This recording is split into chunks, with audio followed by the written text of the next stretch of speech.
Okay, so this is the Good and the Beautiful app that goes with the revised Language Arts 5 and Language Arts Level 4. And as you can see, I made my own account under Mom so that I can come in here and play with the lessons and it's not going to affect my children's progress. So I'm on lesson 2 to show you. This is my daughter's laptop. You need a laptop or a computer or the app won't work. They say it doesn't work on phone or tablet. So we're going to go ahead and we're going to watch the video on the grammar, and we're just going to buzz right through the lesson and just kind of give you an idea of what the app looks like. Hi there. I love to exercise and I just finished my run. Now I'm going to work on my strength with these weights. I have an idea. Let's use these weights and exercise to learn more about nouns. What is a noun? A noun is a person, place, or thing. There are two types of nouns: concrete nouns and abstract nouns.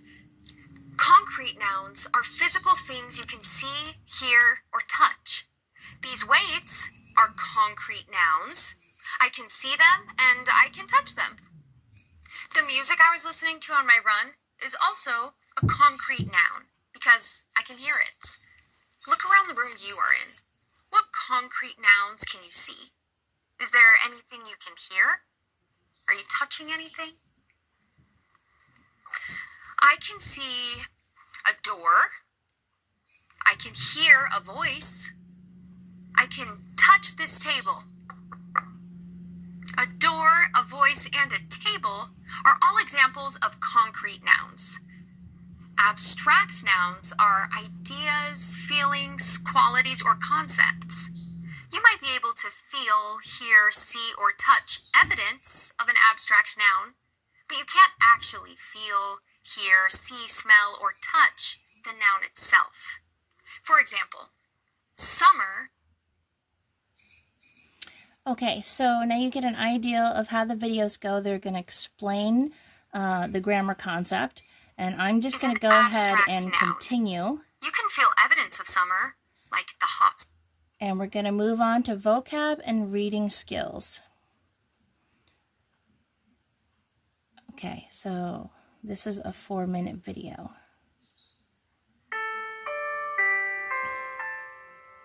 Hello. Let's learn some vocabulary words in preparation for reading your challenging passage today. The first word, regard, can be a verb or a noun. Regard as a noun means attention, esteem, or best wishes. As a verb, regard means to look at or consider something, or to highly respect someone. For example, you could say, our ropes course instructor has a high regard for safety. You could also say, we regarded the instructor as he went over safety rules. Next is the word regal, which means royal or majestic. Okay, so here's your list of words. The regal king and queen sat on their thrones. Here's a list of vocabulary words that you're going to go over in this video. Regard, regal, tempest, solicit, divulge, unsurpassed, culminate. They're going to give you definitions. They're going to show you a picture and give you an example of how to use that in a sentence. Okay, and let's see, I don't know. Oh, okay, I'm going to go to the next exercise. And then because your child is not supposed to be skipping, you have to put in your teacher's PIN. So since this is my account, I'm just going to go ahead and skip through here. Okay, so now you're going to drag and drop each vocabulary word to match it with the correct definition. Okay, so let's go tempest over to a violent windy storm, etc. And you're going to fill all these out and then submit your answers. And then we'll skip to the next exercise. So it'll say continue down here when you're finished. But for time's sake, let's keep moving on.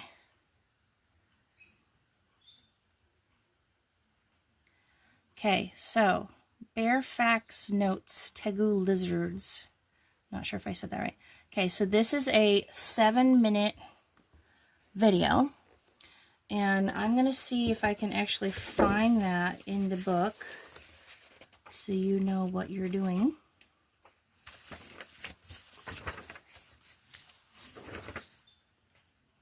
Okay, so scoot this in front of the camera real quick. You are on this page, and it tells you right there to go to the app video, Bearfax Notes Tegu Lizards. I don't know if that's Tegu or Tegu or Gyu. I've never heard that one before. Okay, so then you're going to watch this video. This room is pretty bare. All the needed pieces of furniture are in the room, but without any color or decorations, the room looks a bit simple. I can use this bare room as a starting point and add my own style to it.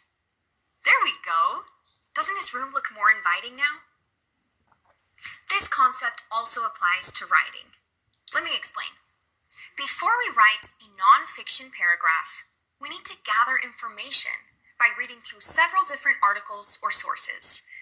These sources may be found online or in books. We take notes about the facts from these sources. It is important that we don't copy other people's words. For example, we don't want our notes to include the adjectives, descriptive phrases, and exact wording someone else used. Our notes should only contain the bare facts. Think of these bare facts as the plain furniture in a room. They should contain only facts and be the foundation from which we can build a paragraph or essay. When we start writing, we can use these bare facts notes by adding our own words, phrases, and descriptions to create original sentences. I'm going to walk you through today's writing exercise. After you watch this video, you can complete the exercise on your own. If you begin to work on your bare facts and get a bit overwhelmed, then you can come back and watch this video again, stopping the video to copy what I write. I'm modeling how to take bare facts notes, so it is okay in this exercise if you copy what I write exactly. For this assignment, we're going to look at 2 articles and take bare facts notes about what Argentine black and white tegu lizards eat.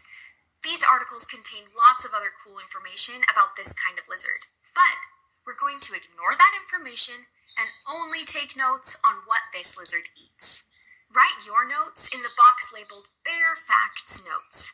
Start each fact on a new line, and do not write any fact more than once. Let's read Article 1. Many lizards, both large and small, are native to South America. This sentence doesn't say... Okay, so that's going to walk you through how to take your notes in your book. And here are the articles over here that she's getting ready to read to your student. So that's how that works. Now let's skip. Okay, it's not going to let me skip, so we'll skip over here. Next exercise.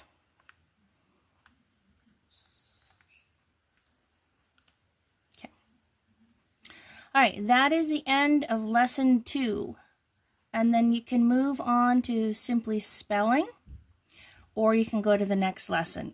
And I'm going to go to the next lesson because I want to see if we can find some other things to look at. So let's put in my pin again and go to the next lesson and see what we're doing here.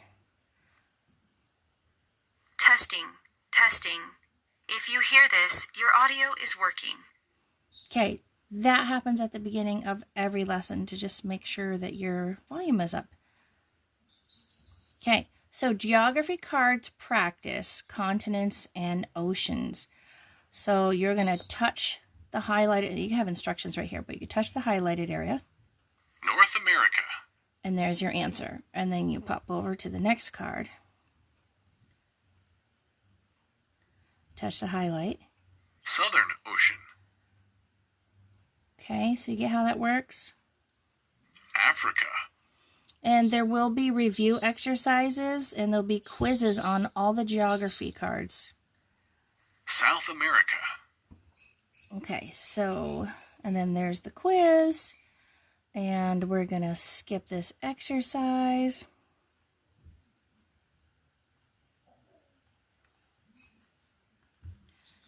Okay, now remember your student will not have a pin. They'll just finish the exercise, but I get a pin because I'm skipping.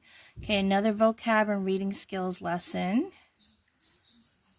And you think you're familiar with that. Picturesque, sporadically, indigenous, utilize, pliant, buoyant, solicit. And they'll read through that and give you examples. Let's go to the next thing. Okay, matching, dragging the words to their proper sentence. And next activity.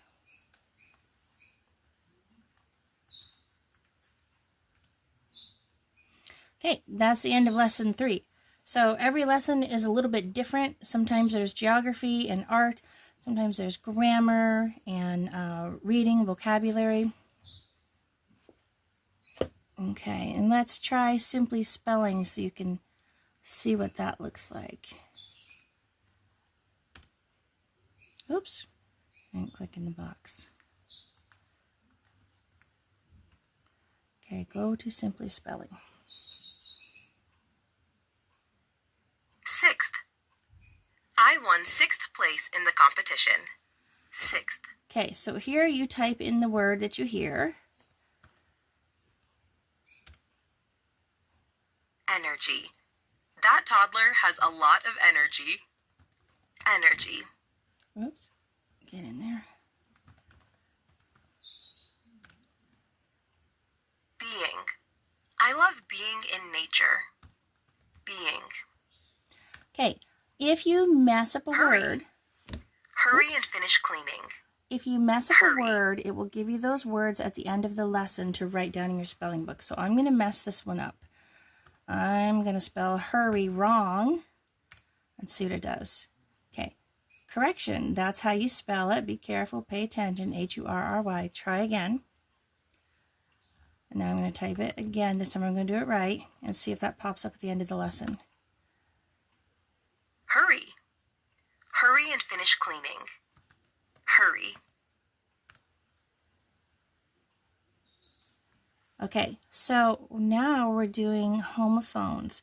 So you're going to drag the sentence to the correct male or male. So I love getting messages in the male. There we go.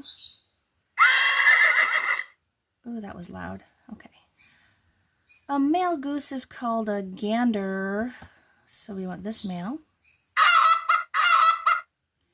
Okay, so you get how that one works. Our new puppy is a male. Have you picked up the male yet? Sorry about the noise. Let's turn this down a little bit. Okay. There we go. Now we're on to spelling rule, changing Y to Hi I. there. Look at these beautiful flowers I have. Which one do you think is my favorite? I think this one is very pretty. But I do think this one is even prettier. Wow, this flower is also lovely. Wait, I think this flower is the loveliest of all. Did you guess it correctly? The words I use to describe the flowers are going to help us with our spelling rule today. Words that end with a consonant plus Y must have the Y changed to an I before adding any suffix. You can see that the Y in pretty changed to an I before ER was added. You can also see the Y in lovely changed to an I before the EST was added. That is because each of these words had a consonant before the Y. This rule applies to any suffix or ending added to a word that ends in consonant plus Y. Start with the word funny, and let's make the word funniest. I see that there is a consonant plus Y at the end of the word. So, what do we need to do?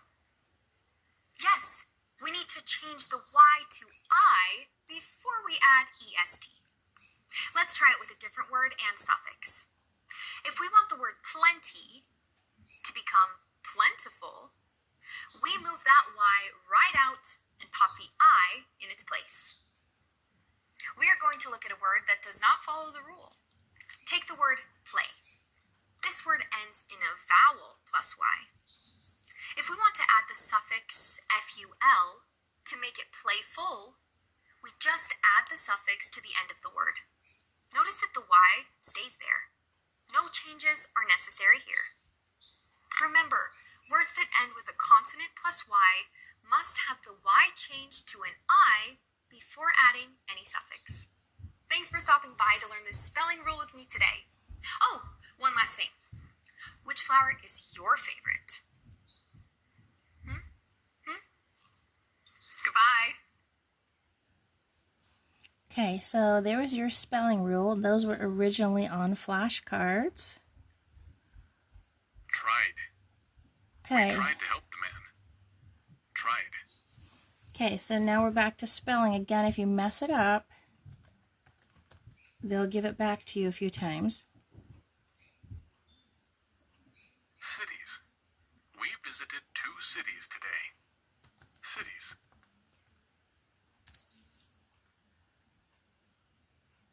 Carried. I carried a heavy bag. Carried.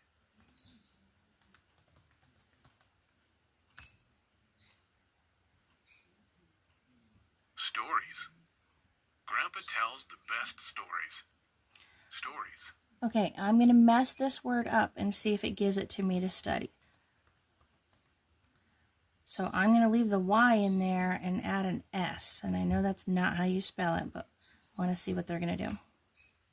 Okay, so they corrected me. Words that end with a consonant plus Y must have the Y changed to an I before adding any suffix. And they tell me why I got it wrong. Okay, so now they want me to fix it. Okay. Married. I got married yesterday. Married. Oops. Married. Stories. Grandpa tells the best stories. Okay, they're giving Stories. it back to me to make sure I remember. Okay. Railroad. The train is at the railroad station. Railroad. Okay, here we're doing compound words, so we're going to be splitting the word up. So we have rail, tab over, road. Blackbird. The blackbird flew away. Blackbird. Handwriting. You have fancy handwriting. Handwriting. Anytime. I am here for you anytime you need help. And I just want to point out that if these words are too easy for you, there are levels A to Z in difficulty, and you can go to the About settings and you can change the difficulty level of the words for your student.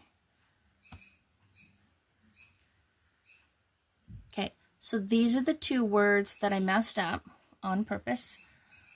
Okay, so it says follow the instructions in any section of your Simply Good and Beautiful spelling practice book to practice the words below. Okay, so then I go to my spelling book, any page you want, although I recommend you start at the beginning. And you're just going to use a half-page section, and the words I messed up, I'm going to write in here. So it says, on a line, write each word in chunks as seen on the app, then write the whole word in the screen adjacent, the whole word in the adjacent box. I don't know where screen came from. Okay, so here it is in chunks, her, re. So you're going to write that over here on the dotted lines, and then the whole word is going in the orange box. Okay, and then let's see what else it says. in the scene, write a word in a V shape, bent in the middle, so the words look like flying birds. Write them small. Okay, so now you're going to take the words that you need to practice and you're going to write them in a V shape like birds. So you're getting creative with your letter style. And then write 2 sentences. Each sentence should contain one of the homophones or commonly confused words. This is part of the next lesson. So yeah, don't worry about that one. That's part of the next lesson. And every practice looks a little different. Okay, so I would only have 2 words to practice for spelling if I completed the lesson as such, and then practice complete. And we can go back to language arts, and that's how it works. So you just log in and follow your prompts, and that's it. So that's pretty cool. And the kids can work on laptops, or they can work on desktop computers. And let's see where we go now. Field. The field is full of waving grass. Oh, okay. Field. So by pressing continue or lesson complete, it's just taking you to the very next spelling lesson. So we're done.